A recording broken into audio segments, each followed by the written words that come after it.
Good morning বন্ধুরা, আমার একটা নতুন ব্লগে আপনাদের সবাইকে অনেক অনেক স্বাগত। তো এখন বেজে গেছে অনেকটা, বলা যাবে না, অনেকটা বেজে গেছে। ডুগ্গু গেছে চুল কাটাতে, আর এদিকে আমরা ঘরের কাজটা সব কমপ্লিট করে নিয়েছি। আমরা এই কারণে বললাম, আমার সাথে অঙ্কিতাও হাত লাগিয়েছিল। বিছনার চাদর পাল্টালাম, এই ঘরেরটা পাল্টিয়ে দিলাম, আজকে ওই ঘরেরটা পাল্টাইনি, পরিষ্কার টরিষ্কার করে রেখে দিলাম। কিচেনে আছে এখন অনেকগুলো বাসন, বাসন টাসন ধোবো, পরিষ্কার করব, তারপরে শুরু হবে রান্না বান্না। এখন একটু করেছি সিদ্ধ ভাত, এদিকে বিছনাও গুছিয়ে নিয়েছি। এখন হচ্ছে একটু আলু সিদ্ধ ভাত করলাম, হাজব্যান্ড খেয়ে দিয়ে তারপরে দোকানে যাবে। আর বাচ্চাদের জন্য একটু বানাবো পাস্তা, ওদের জন্য পাস্তা বানিয়ে দিই, ওরাও খাওয়া দাওয়া করে নেবে, সকালে নাস্তা হয়ে যাবে। তারপরে করব দুপুরে রান্না বান্না। তো দুপুরে রান্না বান্না আজকে ভালোই হবে। এই যে এখানটা কিছু না কিছু, কোথাও না কোথাও, মানে যতই ভাবি যে একটু গুছিয়ে গাছি সব রাখা থাকবে, কিন্তু কোথাও না কোথাও থেকে ঠিক বেরিয়ে আসবে। এটা রাখবি ওই ঘরে। তো দুপুরে আজকে রান্না বান্না হবে দারুণ দারুণ দারুণ। এই কারণে বলছি, এখনই সকালবেলা হাজব্যান্ডকে বাজারে পাঠালাম, নিয়ে আসলো চিকেন আনা হয়েছে আজকে। তো আজকে বানাবো দিল্লি স্টাইলে চিকেন বিরিয়ানি, কেননা গরমের মধ্যে বেশি মশলা টশলা দিয়ে কিছু খাবো না, হালকা পাতলার উপরে। তো দিল্লিতে যে বিরিয়ানিটা হয় ওটার মধ্যে মশলা কম থাকে, এটা একটা ভালো গুণ, যেটা বেশি মশলা লাগে না, কিছু লাগে না, একদম কম মশলার মধ্যে বিরিয়ানিটা তৈরি করে আর কি এখানে। তো ওই জন্য দিল্লির স্টাইলেই করবো আজকে চিকেন বিরিয়ানি, আর সঙ্গে থাকবে চিকেন কষা। চিকেন কষাটা একবারে করে রেখে দেবো, রাত্রের জন্যও হয়ে যাবে। তো চলুন বন্ধুরা, আজকে সঙ্গে থাকুন, ভিডিওটা দেখতে থাকুন, আশা করি ভালো লাগবে। এখন কিচেনে কটা বাসন টাসন আছে, ওগুলো ধুয়ে পরিষ্কার করে নিয়ে আগে, পরিষ্কার করে আবার ডুগু আসলে ওকে স্নান করাতে হবে। তো চলুন দেখতে থাকুন ব্লগটা। এই আমাদের ডুগু চুল কেটে চলে এসছে, দেখো একটুখানি হ্যান্ডসাম তো দেখো। ডুগু এখন কান্না করছে, চুল টুল কাটিয়ে পাপা কিছু কিনে দেয়নি, তাই জন্য কান্না। কালকেই দাদু অনেক জিনিস এনেছিল, তুমি খেয়েছো। হ্যাঁ, কাঁদলে হবে। তো কালকেই দাদু এসেছিল, দাদি বলছি, দাদু এসেছিল। তো দাদু অনেক জিনিস নিয়ে এসেছিল, ওরিও খেয়েছে, জুস খেয়েছে, ক্যাডবেরি খেয়েছে, আমাকে দিয়েও আনা করিয়েছে। তাই জন্য আজকে পাপাকে বারণ করে দিয়েছিলাম বলে কিনে দেয়নি কিছু, তাই জন্য এখন কাঁদছে। আর আমার এদিকে কিচেন টিচেন সব পরিষ্কার করা হয়ে গেছে, ঘরের কাজ প্রায় সম্পূর্ণ হলো এখনকার মতো। এবার রান্না বান্না বসাবো, এগুলো সব খালি, এখন রান্না বসাবো আর কি। ওদের জন্য আগে একটু পাস্তা বানিয়ে নিই, পাস্তা বানিয়ে তারপরে আমি দুপুরে রান্না শুরু করব। আর জামা কাপড় এখানেও কতগুলো রাখা, ব্যালকানিতেও সব শুকিয়ে গেছে, ওগুলো তুলতে হবে। তুলে তারপর সব একবারে আমি আর অঙ্কিতা দুপুরবেলা সব গুছিয়ে নেবো। তো চলুন পাস্তাটা আগে ওদের বানিয়ে দিই একটু। তো এই বাচ্চাদের জন্য পাস্তা রেডি, চলুন দেখিয়ে দিই একটু। পাস্তা, ডিম দিয়ে পাস্তা হলো আজকে, যেহেতু সানডে তাই ব্রেকফাস্ট থেকে ডিনার সব আজকে স্পেশাল হতে হবে বাচ্চাদের জন্য।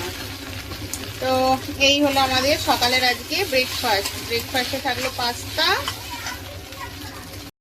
তো দেখেন পাস্তা রেডি, বাচ্চাদের এবার দিয়ে দেবো, দিয়ে আমি নিজে একটু খাবো, খেয়ে দিয়ে তারপরে রান্না বান্না শুরু করব। তো চলুন আগে বাচ্চাদের একটু দিয়ে দিই। তো সকাল থেকে বসার টাইম একটু পাচ্ছি না আজকে। খাওয়া দাওয়া হলো, পাস্তা সবার জন্য করে সবাইকে খাইয়ে টাইয়ে নিজেও একটু খেলাম, খেয়ে দিয়ে এবার যাচ্ছি দুপুরে রান্না করতে। হাজব্যান্ড খাওয়া দাওয়া করে বেরিয়ে গেল বলতে আজকে দোকানে কাজ আছে। সানডে না গেলেও চলে, কিন্তু এক একদিন কাজ থাকে, এখন কাজের সিজন, তো কাজ আছে, তাই জন্য গেল। আর ডুগুকে ওর পাপা করালো স্নান করিয়ে ওকে এবার খাইয়ে টাইয়ে দিলাম। এখনও খেলা করবে, খেলা আর কি করবে, ফোন নিয়ে বসেছে। তো একটু ফোন টোন দেখুক, তারপর অঙ্কিতনের সঙ্গে একটু খেলা করবে, ততক্ষণ আমি রান্না বান্নাগুলো সব করে নিই।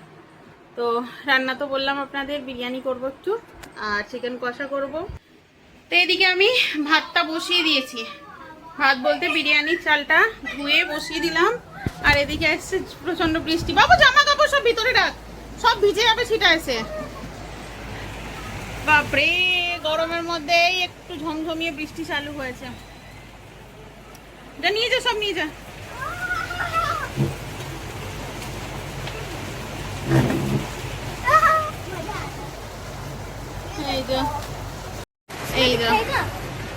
ভালো বৃষ্টি চালু হয়েছে আজকে।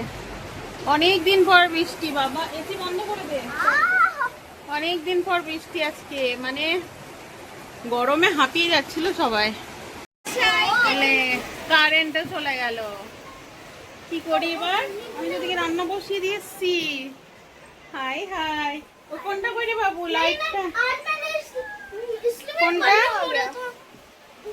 যাই ডুবু দেখছিল ওদিকে। হ্যাঁ এখনই কারেন্টও যাওয়ার ছিল।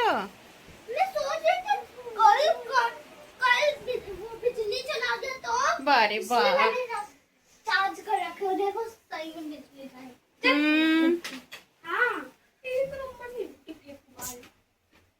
তো ভাবলাম আপনাদের সঙ্গে শেয়ার করব সবটা। কারেন্ট দিয়ে চলে গেল।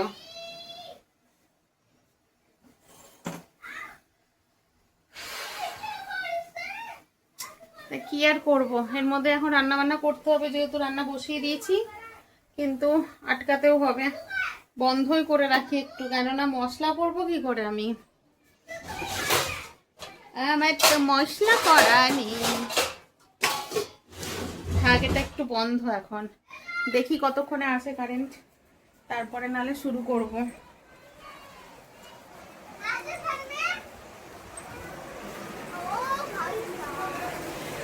ভাই কি তুফানি বৃষ্টি চালু হয়ে গেছে আজকে। তো এদিকে আমি বিরিয়ানির জন্য চালটা বসিয়ে দিয়েছি। এর মধ্যে দিয়েছি এলাচ, গোলমরিচ, দারচিনি আর কটা লবঙ্গ দেবো। তো এর মধ্যে এই যে কটা লবঙ্গও দিয়ে দিলাম। এবার ভাতটা আমরা 80% পর্যন্ত করে নেবো আগে। আর এদিকে এই যে চিকেনটা এনে রাখা হয়েছে, এখনো পর্যন্ত ধোয়াই হয়নি। কি করব, কারেন্ট নেই সেই থেকে 1 ঘন্টার উপরে হয়ে গেছে কারেন্ট নেই। বসে থেকে থেকে না পেরে এখন আসলাম। না ধুলেও তো হবে না, তখন খারাপ হয়ে যাবে। চলুন আগে ধুয়ে নিই এটাকে ভালো করে।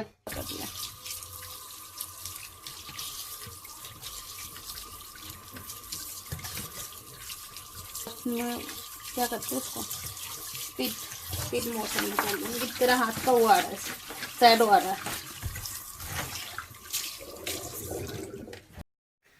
তো বুঝতে পারছেন বন্ধুরা কেমন অবস্থা? অবস্থা খুব খারাপ। এদিকে কারেন্টটা গেছে তো গেছে, আসার আর নাম নিচ্ছে না। কখন থেকে কারেন্ট গেছে, মানে যখন বৃষ্টি শুরু হয়েছে তখন থেকে কারেন্ট গেছে, এখনো কারেন্ট আসেনি। বসে থেকে থেকে কি করব না পেরে এখন এই অন্ধকারের মধ্যেই রান্না করতে চলে আসলাম। তো করতে তো হবেই, তাই না? টাইম হয়ে গেছে, 1:30 বাজতে যায়। বলুন আর কতক্ষণ বসে থাকবো তাহলে? ওই জন্য না পেরে আছি না করি, তো টুকটুক করে আগে শুরু তো করে দিই, রান্না ঠিক হয়েই যাবে। তো চলুন সঙ্গে থাকুন, দেখতে থাকুন ভিডিওটা। তো এদিকে আমার এই যে ভাতটা হয়ে গেছে প্রায়, ভাতটা আবার নামিয়ে নেবো, আমি ফ্যান ছড়িয়ে রাখবো। তো এই যে বন্ধুরা এতক্ষণে কারেন্ট এলো, এখন বেজে গেছে দুপুর 2টোর সময় কারেন্ট আসলো। আস্তে আস্তে তাড়াতাড়ি আগে এদিকে রান্না বসিয়ে দিয়েছি। এদিকে হচ্ছে বিরিয়ানির জন্য চিকেনটা বানানো হচ্ছে, তো হাঁড়িতেই করবো যেহেতু, তাই একেবারে ওর মধ্যে কষিয়ে নিচ্ছি। ভাত করে নিয়েছি, ভাতটা করে ফ্যান ঝরিয়ে নিচ্ছি। আর এদিকে আমি এটা বসিয়ে নিয়েছি, চিকেনটা আর কি বসিয়ে দিয়েছি, বিরিয়ানি চিকেনটা। এটা হয়ে গেলে তারপরে আবার দেখি যদি টাইম থাকে তাহলে চিকেন গ্রেভিটা এখন করবো, না হলে। চলুন দেখাই একবার কালারটা। তো এই হচ্ছে চিকেন বিরিয়ানির জন্য চিকেনটা রেডি এখানটায়। এর মধ্যে সব মশলা দেয়া আছে, মশলা দিয়ে একবার এটা বানানো হচ্ছে। তো বানিয়ে নিই, তারপর আপনাদের সঙ্গে শেয়ার করছি কেমন হলো। তো এই বিরিয়ানি তো একদম রেডি করে স্টিমে বসিয়ে রেখে আসলাম, ভাপায় আর কি, ভাপে দিলাম, ভাপে। তো এদিকটা এটা হোক, এই যে ভাপে বসিয়ে দিয়েছি। আর চিকেন কষাটা একবারে বানিয়ে নেবো, কারেন্ট যেহেতু চলে এসছে, তো আর লেট করবো না, চিকেন কষাটাও বানিয়ে নিই। বানিয়ে টানিয়ে তারপরে একবার এদিকটা গুছিয়ে নেবো। তো বিরিয়ানি রেসিপিটা একটু ছোট করে শর্টসে দিচ্ছি, আপনারা অবশ্যই দেখবেন, আশা করি ভালো লাগবে। আর শর্টসে ভিডিও যেহেতু ছাড়ছি, তো আপনারা দেখবেন, লাইক কমেন্ট করবেন, ভালো লাগবে আরও। তো চলুন এদিকে সব কিছু করে নিয়ে একবারে দুপুরে খাওয়া দাওয়ার সময় আসছি। তো এই যে বন্ধু রান্না বান্না কমপ্লিট হয়ে গেছে, রান্না করে স্নান করে আসলাম, এবার খাওয়া দাওয়া শুরু করব। তো তার আগে দেখিয়ে দিই একবার আপনাদেরকে। এই হলো আমার চিকেন কষা, একদম গ্রেভি করে চিকেন কষা।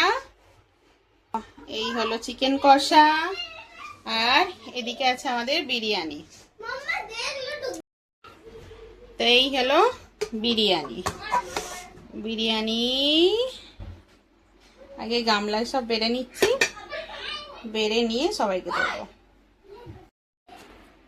তো এই হলো আজকে আমার বিরিয়ানি। তো দেখে কেমন লাগছে অবশ্যই কমেন্ট করে জানাবেন। আর বাকি এদিকে নিয়ে নিয়েছি, এখন সবাইকে দিয়ে দেবো। এই হলো চিকেন কষা। তো চলুন বন্ধুরা, যদি কম মশলার মধ্যে বিরিয়ানি খেতে চান তো এইভাবে অবশ্যই একবার ট্রাই করবেন। একদম সাদা সিম্পল, কোনো রকম মশলা লাগে না, কিছু লাগে না। যদি ভালো লাগে অবশ্যই কমেন্ট করে জানাবেন, আমি অবশ্যই পুরো মানে রেসিপিটা শেয়ার করব আপনাদের সঙ্গে। তো চলুন আজকে খাওয়া দাওয়া করে নিই, খাওয়া দাওয়া করে তারপরে দেখি কেমন হয়েছে। বলো বিরিয়ানি কেমন লাগছে খেতে? এ ক্লাস। এই যে একদম গ্রেভি দিয়ে মাখা হয়ে গেছে। ডুগুর কেমন লাগছে? অনু কেমন লাগছে? অঙ্কিতা বহুত আচ্ছা। হ্যাঁ আজকে খাবার একদম এ ক্লাস। তো এই যে বন্ধুরা, আমরা খাওয়া দাওয়া শুরু করে দিয়েছি, আর বিরিয়ানি হয়েছে দারুণ। একবার ট্রাই অবশ্যই করবেন এইভাবে, কম মশলার মধ্যে। গরমের দিনেও খেতে পারেন। আর আজকে আমাদের ওয়েদারটাও সাথ দিয়ে দিয়েছে, বৃষ্টি হয়েছে, ওয়েদারও ঠান্ডা, আর খেতেও মজা লাগছে সবার। দুটো দেখ দেখ দেখ দুটো খাবারই একদম দারুণ হয়েছে। চলুন খাওয়া দাওয়া করে নিয়ে আবার পরে দেখা হচ্ছে।